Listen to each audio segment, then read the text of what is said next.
Goeiedag. So 'n week of wat terug het ons oor die naweek kwai reën gehad.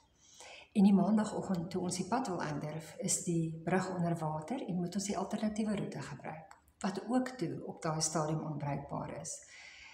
En na 'n uur of wat se gewag, is ons toe nou daardeur. Maar redelik stresvol, pa wat voorry in die pad wys, glip en gly, en sommer 'n bietjie van 'n stresvolle dag. En die middag toe ons by die huis kom, of nee, voor ons by die huis kom, op pad huis toe, sê sis, "Mamma, kan ek terug bestuur, want ek moet eers leer om op 'n modderpad te ry."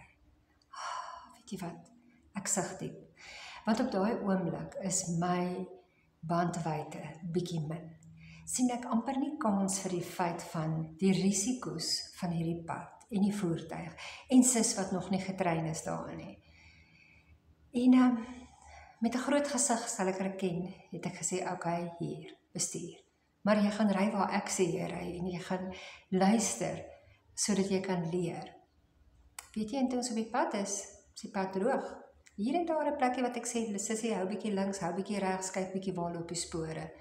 En die res eintlik onstresvol. En ek het so opgesien daarna.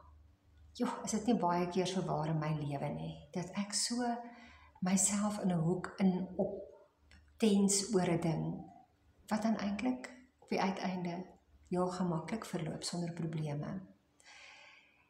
Miskien moet ek ook net rustiger raak en vertrou in die prosesse en vertrou dat dinge nie noodwendig so donker is as wat my kop hom partykeer kan maak nie. Sterkte vir jou ook as jy dieselfde doen.